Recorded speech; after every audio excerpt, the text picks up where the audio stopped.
Deixa eu aumentar aqui a tela, também é importante. Bom, então, ontem nós vimos o cálculo estequiométrico, começamos a ver como que a gente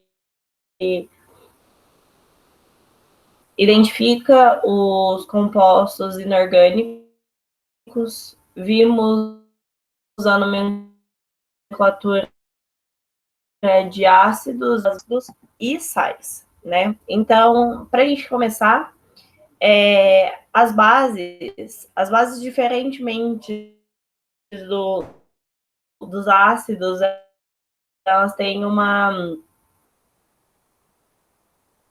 classificação bem tranquila de ser feita. São formados pelos metais alcalinos e alcalinos terrosos, que correspondem aos grupos 1 e 2 da tabela periódica, né? As únicas exceções são as bases feitas com berínio e com o magnésio, tá? Todas as outras bases, elas são fracas, tudo bem? Grupo 1 e grupo 2 são aqueles dois primeiros blocos da nossa tabela periódica no canto esquerdo, tudo bem?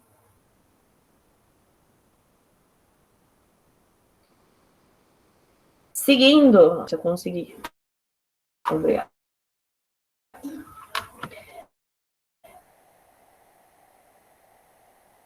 Estou usando um computador diferente hoje, então os diferentes, tá? Não são dois átomos diferentes, mas sim dois elementos diferentes, sempre tendo oxigênio no final, né? E como que a gente dá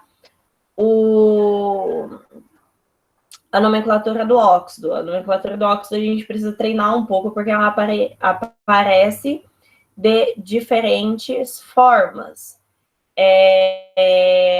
Na maioria das vezes, elas irão aparecer como óxido de e o nome do elemento mesmo, mas isso só serve para óxidos iônicos, tá? Ou seja, óxidos que foram que tem nas suas ligações, nas ligações iônicas, tá?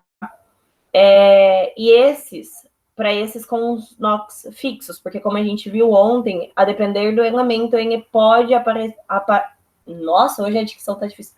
Ele pode apresentar eletrovalência diferente, né? Então, quando a gente tem um óxido iônico, cujo elemento que forma o óxido possui eletrovalência fixa, nós temos essa nomenclatura mais fácil, que é o óxido de e o nome do elemento. Como, por exemplo, eu trouxe aqui para vocês o Ag2O, que é o óxido de prata, né?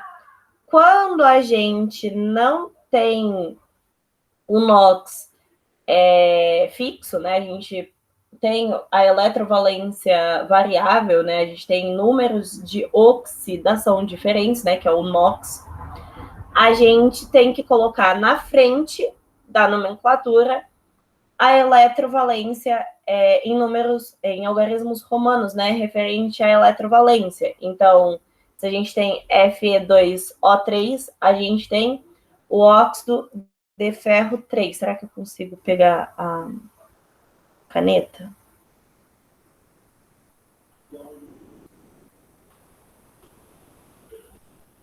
Eu não sei onde tem caneta aqui. Deixa eu abrir um Paint aqui rapidinho. Eu consegui fazer anotações que vocês consigam ver. Vai, computador.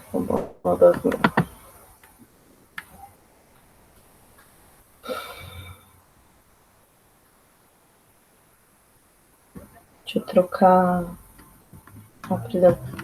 a minha apresentação aqui para compartilhar a tela com vocês do Paint.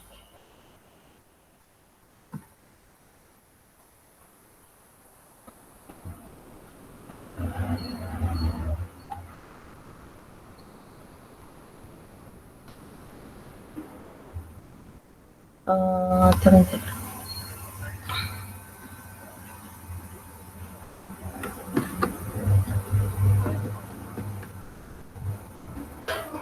Então, só fazendo uma revisãozinha aqui rapidinha com vocês em relação quando a gente tem ligações iônicas, né? Compostos iônicos, quando são formados, eu dei o exemplo do Fe2O3. Como eu sei que esse daqui é o óxido de ferro 3?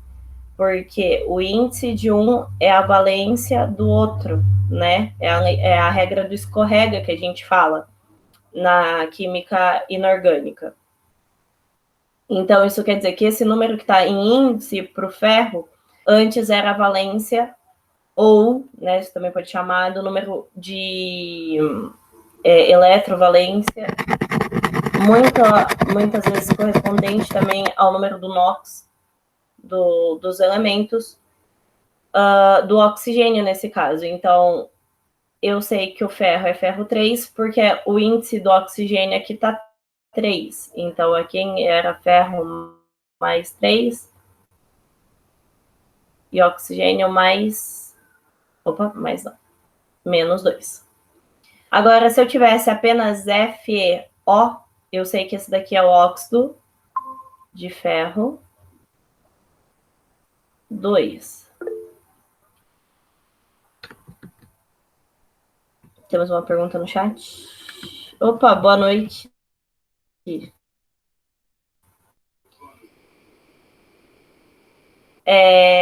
Isso por quê? Porque eles ou são ou são iguais. A gente sabe que a valência do oxigênio, ela sempre vai ser 2 menos. Portanto, o ferro aqui tem que ser ferro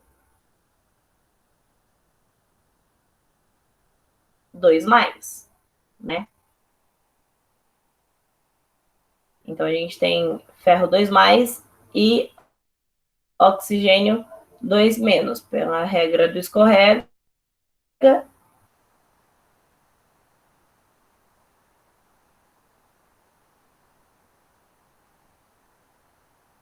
A gente tem a valência de 1 é o índice de apenas quando a gente tiver cargas variáveis. Normalmente para quem? Para ferro, níquel, cobre, tá? São os 3 mais que aparecem, tá? Eu indico que vocês deem uma olhadinha na tabela de eletrovalência, tá? Mas é tranquilo da gente pensar, porque a eletrovalência que mais se altera, ela está justamente naqueles metais que estão no meio da tabela periódica. Mas o que a gente mais usa são os que estão nas extremidades da tabela periódica, tá? Então, são muitos poucos os que apresentam eletrovalência variável, tudo bem?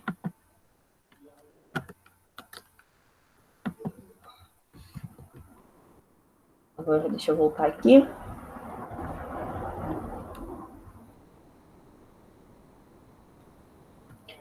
Por fim, a última nomenclatura que aparece é para quando a gente tem óxidos moleculares, ou seja, aqueles que são formados por ligações covalentes, tá? Quando a gente tem óxidos formados por ligações covalentes, a gente precisa identificar tanto o número de oxigênios que aparecem, quanto o número de de átomos do elemento que está formando o óxido. Por exemplo, aqui a gente tem P2O5. Então, o prefixo que eu tenho que colocar antes do oxigênio é o pent, referente a penta, que significa 5. Então, se fosse apenas um oxigênio, seria monóxido. Mas nesses casos, quando é a gente não precisa indicar, apenas colocar o óxido já é o suficiente, né? Se fossem 2 oxigênios, a gente teria di, se fosse 3, seria um tri, 4, tetra, 5, pente, e a gente meio que para por aí mesmo, né? Já é o suficiente. A mesma coisa com o número de átomos do elemento que está compondo o nosso óxido, né? Então, a gente tem P2O5, então a gente tem o pentóxido, então 5 oxigênios de difósforo, de 2 fósforos, tudo bem? Tem que saber identificar quando é a negação covalente, quando é a negação iônica, para a gente conseguir fazer a nomenclatura dos óxidos. Por fim, da parte de nomenclatura inorgânica, o que é mais complicadinho mesmo são os sais, tá? Os sais, o que eles são feitos? Eles são feitos a partir da união, né, da reação de um ânion com um cátion. Um ânion é aquele elemento que vai ter carga negativa e o cátion vai ser o elemento que adquire carga positiva. Lembrando que quem adquire carga negativa ganhou um elétron e quem pegou carga positiva perdeu um elétron, porque quando a gente perde um elétron, a gente está perdendo uma carga que é negativa. Se a gente perde um negativo, a gente fica positivo. E se a gente ganha um negativo, a gente fica com carga negativa, tá? E o ânion, ele sempre vai vir do ácido, tá? E o cátion sempre vai vir da base, tá? Porque o que acontece? Deixa eu... Ai, eu fechei o meu client. Só um minutinho. Cuidado com a burra, que a burra tá solta hoje.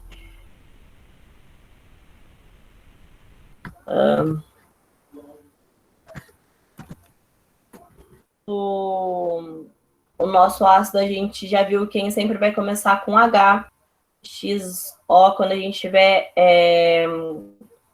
Aqui a gente tem hidrácidos, que são ácidos que tem apenas o metalóide e o hidrogênio, por isso esse nome, e o hidrogênio em sua composição, e aqui a gente tem os oxiácidos, que são ácidos que possuem oxigênio em sua composição. Sendo N um ou outro, a gente sempre tem, quando a gente coloca esse ácido em água, a gente sempre tem a formação de H+ e X-. Esse X-, tá? Que vai para a formação do sal, tá? Por isso que esse daqui, o ácido, ele sempre vai fornecer para o sal o ânion, ou seja, o elemento com carga negativa. Enquanto a base, a gente tem YOH sempre. Quando a gente coloca na água, a gente tem a liberação de Y+ e OH- sempre, né? Porque é o OH que determina isso ser uma base, essa substância ser uma base, e a presença do H na frente que determina ser um ácido, né? E quando a gente tem a liberação de OH-, a outra partícula que sobra para se juntar, para fazer a formação de um sal, é o cátion, que é o nosso elemento com carga positiva. E isso por quê? Porque que sempre um vem do ácido e outro sempre vem da base. Acontece que é o seguinte, a gente tem, vocês vão ver hoje, que nós temos uma reação que comumente é chamada de reação de neutralização. E como ela é descrita? Ela é descrita sempre por um ácido mais uma base que vai formar sal e água, tá? Então, para a gente formar um sal, a gente precisa de um ácido, precisa de uma base. Então, o que a gente tem? A gente tem HX, né, de maneira geral, YOH, que vai formar o Y, que sempre o positivo vem primeiro. Então, a gente tem o Y+ e o X-, né? Por que eles se juntam dessa forma? Porque o que sobra depois disso? A gente sobra com H+, OH-. Quando a gente tem a união, veja só, a gente tem HOH. O que a gente forma? H2O, que é a nossa água. Então, saiu a água, o que sobrou vai ser a formação do nosso sal, Tudo bem? Daí, como que a gente faz a nomenclatura do sal? A nomenclatura do sal, ela sempre é feita da mesma forma, né? A gente tem o nome do ânion, depois a gente coloca D e o nome do cátion. Só que poderia ser fácil, né? Mas a química e a IUPAC, né? Que foi, inclusive, eu preciso mandar para vocês o manual da IUPAC, que é quem determina a nomenclatura universal da química, decidiram por trocar um pouquinho o sufixo, né? Então, a terminação do nome do ânion, tá? Para indicar justamente quem é um sal e não um ácido, né? Uma vez que o ânion é proveniente do ácido. Então, o que nós vamos ter? Para a gente descobrir qual vai ser a terminação do nome do ânion, a gente tem que se atentar ao nome do ácido. Por isso que eu coloquei aqui o macete, né? Teimoso mosquito, tipico, timato, nuvidrico, timeto. O que eu quis dizer com isso? É o seguinte, nós vimos que a gente tem 3 nomenclaturas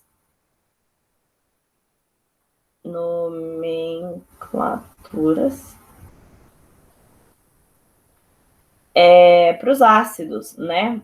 A gente tem os hidrácidos, tipo o HF ou HCl, que eles vão terminar sempre, né? O sufixo deles sempre vai ser o hídrico. Então, nesse caso, a gente tem o ácido fluorídrico ou o ácido fluorídrico, certo? Depois a gente tem os oxiácidos, né? Então, a gente viu ontem do macete para a gente descobrir os principais oxiácidos. Com Cláudia não comeu o seu pudim, que a gente sempre vai ter a terminação denis. Por exemplo, a gente tem H2SO4 ou o H2CO3. O sufixo DN desses sempre serão ico, né? Então, a gente tem o ácido sulfúrico, por exemplo. Esse outro é o ácido carbônico.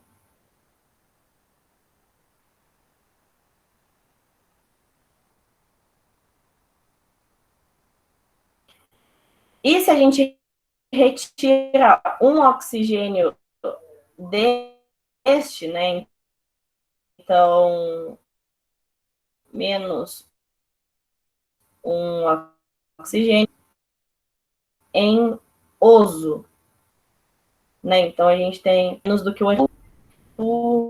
furoso. Troquei o ico pelo oso, tá? E aí, o macete que eu trouxe para vocês, eu trouxe para vocês, né? Teimoso. Ai, peraí, deixa eu fazer melhor. Oi. A gente tem, ó, nome do ácido, vai virar o nome do ânion, que vai dar o nome ânion, do sal. Então, a gente tem, ó, teimoso,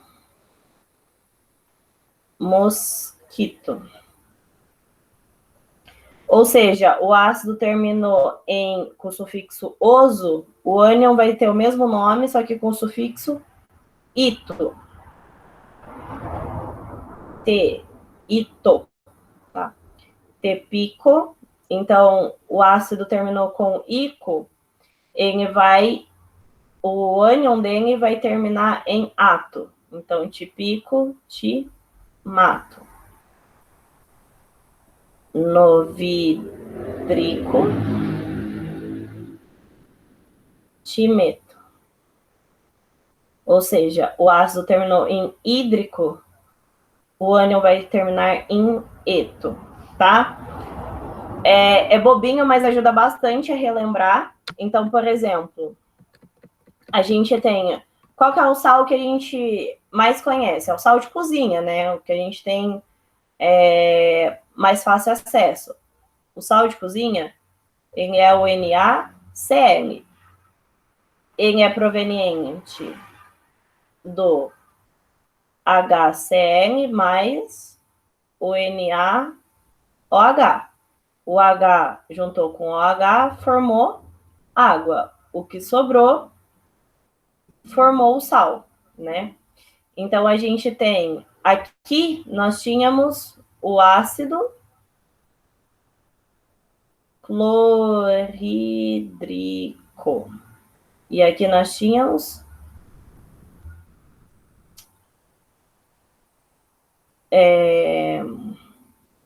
hidróxido de sódio, certo? Se o meu ácido terminou com hídrico, o meu sal vai terminar em eto. Então, aqui a gente tem o cloro, certo? Cloro, terminando em eto. Então, a gente tem o cloreto de quem? Do outro elemento, né? Do cátio. Cloreto de sódio, que é o nosso sal de cozinha, tá? Então, não tem mistério uma vez que vocês decoram esse macete que eu passei para vocês. Não tenham vergonha em decorar, tá? Porque, veja só, eu aprendi isso, né? Foi a minha professora de química no, sei lá, primeiro, segundo ano do ensino médio, isso há pelo menos 7 anos atrás, que me ensinou e eu nunca mais esqueci, né? É uma brincadeirinha que acaba entrando na cabeça e a gente não esquece. Sobre esses, eu vou mandar uma lista de exercício no nosso grupo do WhatsApp. Quem não tiver acesso, por favor, me avisa, tá? De nomenclatura de inorgânica é isso, tá? Agora a gente vai começar a ver reações inorgânicas. Tudo bem? Deixa eu fechar aqui. Ver se alguém tem alguma dúvida. Desculpa pelo espelho infinito. Não. Vamos para a aula de hoje.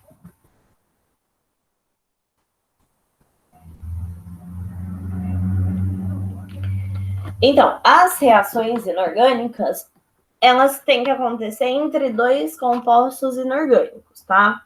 São 4 as reações possíveis, tá? A primeira chama-se síntese ou adição. A segunda chama-se análise ou decomposição. A terceira chama simples troca ou deslocamento. E a quarta chama dupla troca ou permuta. Como que a gente consegue compreender qual reação que está acontecendo, né, em cada uma? Então, vamos lá. A reação de síntese ou adição, como o próprio nome já diz, está adicionando algo.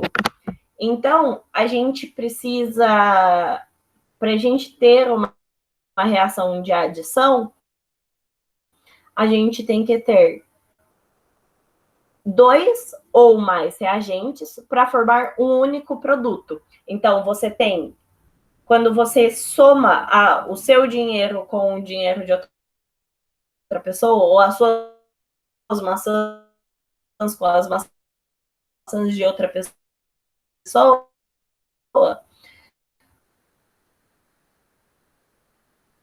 o resultado é um só, né? Então, essa é a reação de síntese ou adição.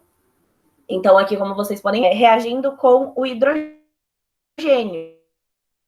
né? Essas duas substâncias reagem a um único produto. Então, para bater o olho e entender qual é a reação, se é uma reação de síntese ou adição, né? Ela leva os dois nomes. E é importante saber os dois nomes, porque os dois, infelizmente, aparecem nos vestibulares. inclusive no próprio vestibular, vou mostrar um caso que aconteceu. Então, para você identificar quantos produtos estão sendo formados. Se a gente tinha dois reagentes para um único produto,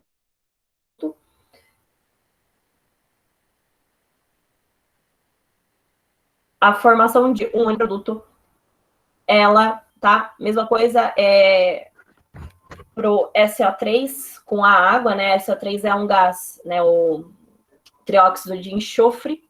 Ele reage, é um gás que ele é liberado para a atmosfera a partir da queima de gasolina, por exemplo, e aí ele reage com a água que está na atmosfera, né? Porque a gente sabe que a gente tem água gasosa na atmosfera, tanto que a gente tem a umidade do ar, e quando chove, esse trióxido de enxofre ele reage com a chuva, causando a chuva ácida, né? Por quê? Porque parte dessa chuva, né, vai estar reagindo com o gás, formando ácido sulfúrico. E aí, né, a chuva com o ácido vira chuva ácida, né? Que é a reação aí de formação, por exemplo, do nosso ácido sulfúrico, tá? A decomposição ou análise vai ser justamente o inverso. Vai ser quando a gente tem um único reagente e ele está se desfazendo em dois ou mais produtos.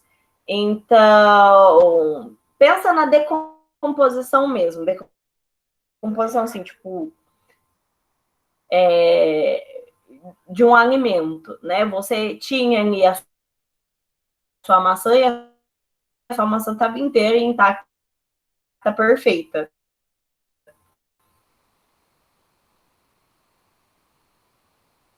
E aí ela começou a se decompor. O que aquilo vai virar? Vai soltar aquele. Então a gente tem. E a gente vai ter também, mais para frente, a aparição de mosca, né? Larva e afins. Então a gente tinha uma maçã e agora a gente tem a maçã podre, a larva, o líquido. Então, tipo assim, de uma coisa veio mais, certo? E aquilo tá se decompondo. A mesma coisa, as reações. Por exemplo, o ozônio. O ozônio, né, da camada de ozônio, ele é capaz ele é o O3, cadê minha caneta? Achei. Ele é, por exemplo, o O3, e ele é capaz em se decompor em O2 mais oxigênio molecular, né, que é o que a gente fala, o radical de oxigênio. Apesar de ser compostos pelo mesmo elemento, veja que aqui eu tenho oxigênio, né, o gás oxigênio, que a gente respira, e o oxigênio molecular. Como eles têm formações diferentes, né, um está ligado ao outro oxigênio, o outro está em forma de radical, né, ele está sozinho, a gente tem também o processo de decomposição aqui, né? Mesma coisa, a decomposição desse sal, né, que é o brometo de potássio. Não, é o bromato de potássio, tá? O bromato de potássio, ele está se decompondo em brometo de potássio mais oxigênio gasoso, né? Então, um único produto com 3 componentes, formando um único reagente com 3 componentes, né? 3 elementos diferentes, o potássio, o hidrogênio, o bromo e o oxigênio, formando o brometo mais oxigênio. Então, um único reagente formando 2 ou mais produtos. É o processo contrário. Do processo de decomposição, muitas vezes aparecem nomes de reações de decomposição com nomes específicos. Por quê? Porque o que a gente tem que entender como a decomposição? A decomposição nada mais é do que a quebra da ligação que está unindo aqueles dois ou mais elementos, né? E aí, o que a gente precisa para que essa ligação seja rompida? A gente precisa de energia, porque a ligação ela é formada pela energia fornecida pela reação. Para quebrar, a gente também precisa colocar energia, uma vez que na natureza nada se cria, nada se perde, tudo se transforma, né? E aí existe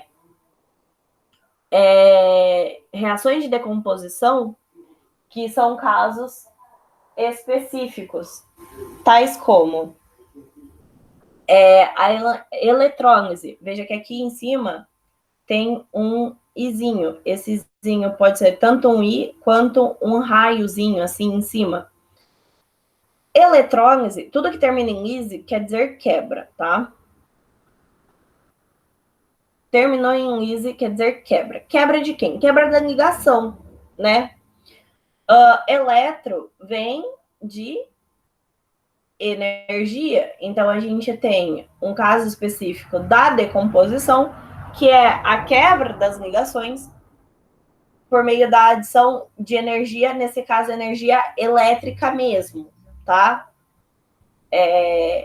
Aí a gente tem a fotólise, lise é quebra, foto vem de fóton. Fóton, ele é o mesmo que, ele é o elétron correspondente da luz, né? Então, a gente tem a adição, para a gente conseguir quebrar uma ligação, tal como o cloreto de prata, né, que é o exemplo que eu trouxe para vocês, a gente precisa inserir energia luminosa dentro do sistema.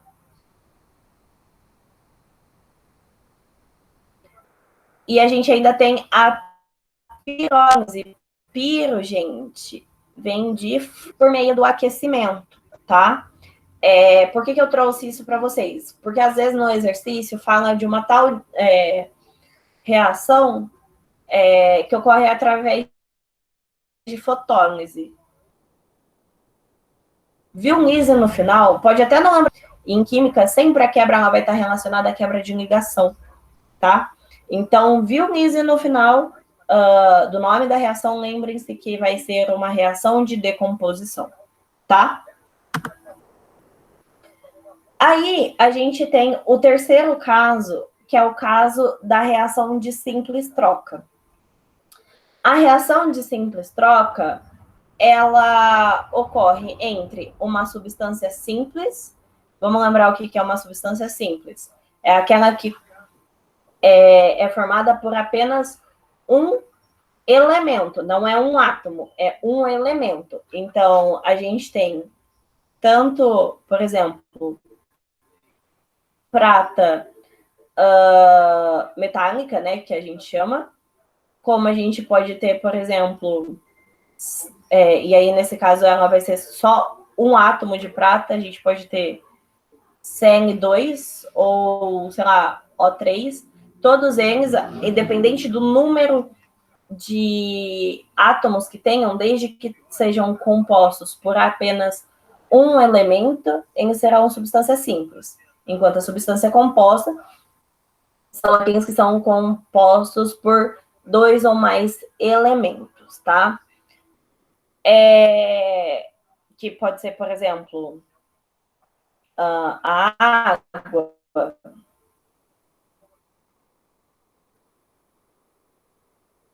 o sal de cozinha e tantos outros, tá? E aí, o que vai acontecer? A substância simples, ela vai deslocar uma parte da substância composta, gerando uma nova substância simples e uma nova substância composta. Mas, professora, quem que vai empurrar quem? Bom, vamos lá.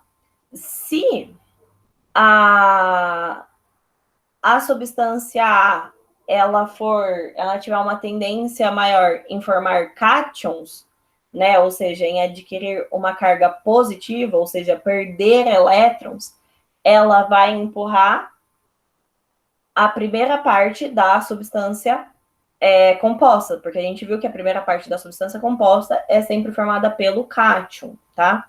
Agora, se a substância A tiver uma tendência maior de se comportar como ânion, ela vai empurrar a segunda parte da substância composta, porque a segunda parte ela é proveniente do ânion. Então, a gente tem que ver qual é a tendência da nossa substância simples. E aí, como que a gente pode saber? Tendência em formar cátion vai ser principalmente grupo 1, grupo 2, ou seja, alcalinos, metais alcalinos e alcalinos terrosos. Enquanto que os ânions é o grupo 17, 16, tá? Que é o 17 é o grupo dos halogênios, tá? São as partes halogênio, esse N não existe, halogênios, tá? E o grupo 16 são os... Opa. Ai, como que eu desfaço isso? Nem sei o que eu fiz, peraí. Oh, pronto.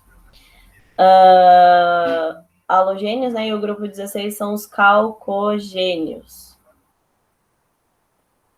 Que são, né, também a parte dos não metais. Então, se A for um ametal, ela vai estar vai empurrar o ânion. E se for A for um metal, ele vai empurrar o cátion, tá? Aí aqui é justamente o que eu acabei de explicar. E aí, como que o deslocamento ocorre? Para que esse deslocamento realmente ocorra, a substância simples precisa ser mais reativa do que quem ela está querendo empurrar da substância composta, tá? E aí, qual que vai ser a condição de ocorrência, né? Como que a gente vai verificar isso? Bom, a gente tem aí uma seta, né, do mais reativo para o menos reativo. Quem vai ser mais reativo? Grupo 1 e grupo 2 vão ser mais reativos, tá? Porque eles têm menos elétrons na sua camada de valência. Então, é mais fácil para eles perderem esses elétrons da camada de valência do que o que a gente chama de metais nobres, né? Tipo o cobre, o ouro, a prata, a platina, porque esses metais que a gente chama de metais nobres, eles possuem mais elétrons na camada de valência. Por exemplo, o cobre, se eu não me engano, ele tem... Nossa, agora me fugiu a cabeça. Mas ele possui valência, se eu não me engano, 3, tá? Enquanto o lítio, né, que é lá do grupo 1, ele tem valência 1, né? Ele tem 1 elétron na camada de valência. Então é mais fácil para ele perder esse 1 do que o cobre perder 3, né? Numa comparação entre eles, é óbvio. Então a gente precisa verificar. Então, para a gente saber se vai ocorrer ou não essa ligação, essa reação, a gente tem que ser capaz de comparar, tá? Ah, mas, professora, como é que eu vou decorar isso? Não precisa decorar, tá? Quando for para dizer, né, dentro do vestibular, se a reação ela vai acontecer, eles precisam te dar uma tabela periódica, tá? Quando eles forem exigir uma visão assim, uma visão da tabela periódica inteira, por exemplo, que seria o caso dessa condição de ocorrência, né, dessa condição de reatividade, eles precisam te dar, porque vocês não têm a menor condição de conseguir decorar a posição dos 118 elementos da tabela periódica. Então, dá uma olhada, quem está no grupo 1 e 2, né, que a gente sabe que é a contagem da tabela periódica, ela começa a partir do primeiro grupo à esquerda, né, e segue. Dá uma olhada, se o elemento que está querendo empurrar, ele está no grupo 1 e 2 e o outro elemento já não está ali naquele meio, então aquela reação vai ocorrer, tá? E esse caráter, né, essa tendência de perder os elétrons que eu te falei, que eu falei para vocês, elas é aquela propriedade que a gente abordou dentro da aula de propriedades periódicas, que é a eletropositividade. Então, a gente viu que os elementos mais eletropositivos têm a maior tendência em perder esses elétrons, né, formar cargas positivas, e eles estão localizados à esquerda, né, mais à esquerda e acima da tabela periódica. A mesma coisa quando a gente tem a nossa substância simples sendo um ametal, né? O ametal ele vai conseguir empurrar o ânion da substância composta sem ele for mais reativo do que, né, quem está querendo empurrar. Como a gente está trabalhando com ametais, né, quando a gente fala dessa parte dos ânions, a gente tem que levar em consideração quem? A nossa ordem da eletronegatividade, que também é uma propriedade periódica, que é a propriedade de conseguir puxar elétrons, né, atrair elétrons para si, né, formar a carga negativa, né, e qual que é essa ordem? Von, Clor, Brisk, pH, né, tem até uma frasezinha, mas ela é muito longa, eu nunca lembro, mas é tipo, fui ontem no clube, e por aí em diante eu nunca consegui decorar essa frase, eu sempre decorei pelo sonoro mesmo. Von, Clor, Brisk, pH. Se a substância simples ela for mais reativa do que o ânion da substância composta, então a reação realmente ocorre. Por fim, a gente tem a reação de dupla troca, né? Na reação de dupla troca, para a gente conseguir verificar se ela realmente é uma reação de dupla troca, a gente necessariamente precisa que as duas substâncias que estão envolvidas dentro da reação sejam substâncias compostas, tá? Porque dessa forma, né, as reações de dupla troca, esqueci de comentar também, elas também são chamadas de permuta. Por quê? Porque eles trocam entre si, partes entre eles, né? Então, o cátion de um gruda no ânion de outro e vice-versa, tá? Formando novas substâncias, assim como está especificado aí nessa equação geral para vocês. E a gente também, nesse caso, também tem condições de ocorrência. Quais são as condições de ocorrência? São 3. A gente precisa ter ou a formação de um precipitado, ou a formação de um produto volátil ou instável, ou a gente precisa ter a formação de um produto mais fraco, tá? Um adendo aqui, que assim como eu mostrei para vocês lá no Paint, toda reação de neutralização é uma reação de dupla troca. Então, viu um ácido com uma base formando sal e água, nem pensa reação de dupla troca, tá? E como que a gente identifica essa condição de ocorrência? Vejam aqui comigo. A primeira condição, né, é justamente a formação do precipitado. Essa condição a gente sempre vai analisar os sais e as bases, né? Para você conseguir distinguir se realmente ocorre, eles precisam te dar essa tabela de solubilidade, tá? Então, dificilmente vai ter, essa reação ocorre ou não, sem alguma informação sobre o possível produto formado, tá? Então, aqui, por exemplo, a gente tem cloreto de sódio com nitrato de prata, né? E aí trocou quando a gente tem essa reação, a gente tem Na+, Cl-, reagindo com Ag+, dois, não, um só. Ag+,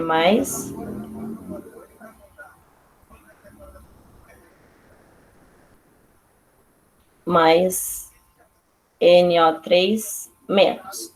Então, ó, o cátion desse vai se unir com o ânion desse, formando NaNO3.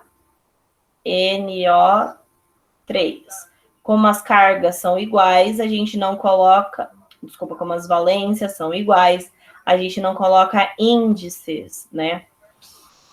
Assim como eu mostrei lá no Paint para vocês. E quando a gente tem o ânion do outro, vai se unir com o cátion do outro. E aí a gente tem a formação de AgCl. E aí vamos verificar. O que a gente precisa verificar? Nesse caso, a solubilidade. Então, ó, a gente tem o primeiro grupo, nitrato. Nitrato, ele fala aqui, ó, que a solubilidade dele é solúvel. E não tem nenhuma exceção. Então, esse primeiro produto formado é solúvel. Enquanto o cloreto, né, que está aqui, ele também é solúvel, porém ele tem uma exceção. E qual que é a exceção? Justamente a da prata. Então, ele é insolúvel. A solubilidade dele é insolúvel. E a prata é exceção, logicamente, o cloreto de prata vai ser insolúvel. Tá? Então, temos a formação de um produto insolúvel, né? A formação de um precipitado, ou seja, ele vai descer para o corpo de fundo, né? Para o fundo do nosso, da nossa vidraria. Então, a gente realmente tem que essa reação ocorre, tá? Para a gente saber se a base vai ser solúvel ou não, aí a gente precisa dar uma relembradinha que sempre que a gente tiver bases do grupo 1, elas serão solúveis, tá? E a amônia. De resto, nenhuma outra base é solúvel, tá? Deixa eu ver que eu tô indo rápido demais, vai que alguém falando comigo aqui. A reação de dupla troca. Da reação de dupla troca, a gente ainda tem a segunda condição, né, de reação, que é a produção de um produto volátil ou estável, né? Então, sempre que vocês verem uma reação de dupla troca onde um dos componentes é gasoso, pode ter certeza que essa reação vai acontecer, porque a liberação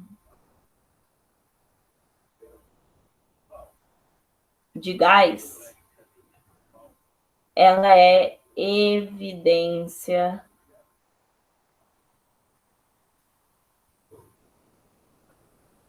de reação. Viu liberação de gás. Viu? Troca de cor. Troca de cheiro. Formação de precipitado, ou seja, formação do corpo de fundo ali. E mudança, né, de temperatura, liberação de energia, ou se aumenta a temperatura, se abaixa a temperatura do meu meio reacional, pode ter certeza que a reação aconteceu, porque esses tópicos todos são evidências de reação. Então, nem precisa se preocupar em consultar tabela nenhuma. Viu isso? A reação realmente aconteceu. Mas, para o caso de produtos estáveis, produtos instáveis, né? A gente tem aqui, ó, CO2 gasoso, SO2 gasoso, amônia gasosa. Tá? Esses são os 3 componentes, tá? Meu Deus, cadê? A gente tem ácido carbônico, ácido sulfuroso e hidróxido de amônio como os 3 principais produtos de reações de dupla troca que são instáveis, tá? E isso porque, olha só,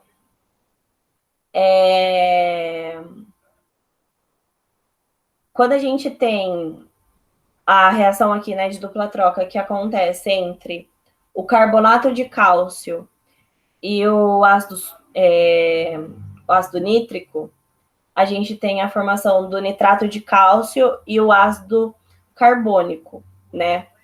Olha só como que é o comportamento do ácido carbônico. Ele facilmente se desintegra em gás carbônico e água, tá? Ele se decompõe. Essa daqui é a reação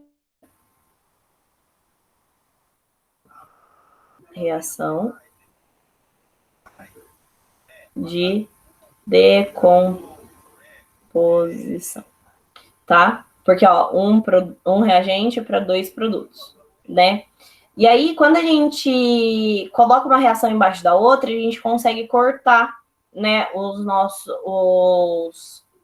as nossas substâncias, né, que no caso é o ácido carbônico. Isso por quê? Porque na primeira reação ele está como produto, porque ele está depois da seta. Enquanto que na segunda ele está como reagente por estar antes da seta. Então ele meio que desaparece, uma vez que ele já se desintegrou em gás carbônico e água, tá? Ou seja, ele é um produto insolúvel, instável, por isso ele vai acontecer, essa reação irá acontecer. Por fim, a condição de reação que a gente tem é a condição... Gente, que oração. Nossa senhora, não vai dar tempo de fazer exercício. É a reação do produto mais fraco. E aí isso é para quando a gente tem a formação de ácidos e bases. Então, quando vocês, numa reação de dupla troca, verem que formou ou um ácido ou uma base, dá uma relembrada na questão das forças dos ácidos e das bases, tá? Aqui eu dei uma relembrada, mas vocês já têm isso da aula anterior e do comecinho dessa. Eu vou correr aqui rapidinho para a gente fazer esse exercício juntos, tá? Façam os outros que tem aqui nesse slide, só para a gente ter um fechamento desse conteúdo dessa semana. Então, aqui, vestibular da FEI de São Paulo, te dá uma série de equações químicas e pede para você que você fale, né, que elas representam, respectivamente, reações de. Então, vamos classificar. A primeira, a gente tem uma substância simples e uma substância composta. Substância simples com substância composta, a gente tem simples troca ou deslocamento. No segundo, a gente tem, ó, substância composta com substância composta, dois reagentes formando apenas um. Dois reagentes formando apenas um, a gente tem síntese, reação de síntese ou adição. Segundo, a gente tem dois reagentes para dois produtos. Dois reagentes para dois produtos, aonde os dois reagentes são substâncias compostas e os dois produtos são substâncias compostas. Então, a gente tem dupla troca ou permuta. Na quarta reação, a gente tem dois reagentes, os dois são compostos, né? Os dois reagentes são substâncias compostas, só que tem a formação de apenas um produto, né? Aqui a gente tem, então, síntese ou adição.